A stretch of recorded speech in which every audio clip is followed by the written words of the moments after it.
महाराष्ट्रातील प्रसिद्ध श्री क्षेत्र आदमापूर बाळूमामा मंदिरातून मोठी धक्कादायक बातमी समोर आली आहे। कोल्हापूरच्या बाळूमामा देवस्थानात तब्बल 60 कोटी 75 लाख रुपयांच्या कथित गैरव्यवहाराचा आरोप करण्यात आला आहे। या प्रकरणी उपनिबंधक रागिणी खडके यांच्यासह तिघांविरोधात गुन्हा दाखल करण्यात आला आहे। धक्कादायक बाब म्हणजे गुन्हा दाखल होताच रागिणी खडके फरार झाल्याची माहिती समोर आली आहे।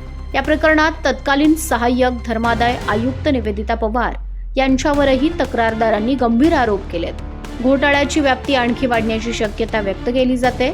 तक्रारीनुसार देवस्थान समितीतील काही विश्वस्त व्यापारी, कंत्राटदार आणि मध्यस्थांनी संगनमत करून विश्वासघात आणि आर्थिक फसवणूक केल्याचा आरोप करण्यात आलाय। दरम्यान हा संपूर्ण तपास आता आर्थिक गुन्हे शाखेकडे सोपवण्यात आला।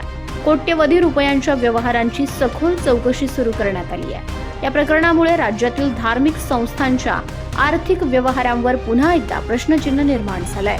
तपासातून नेमकं सत्य काय समोर येतं याकडे सर्वांचं लक्ष लागलंय।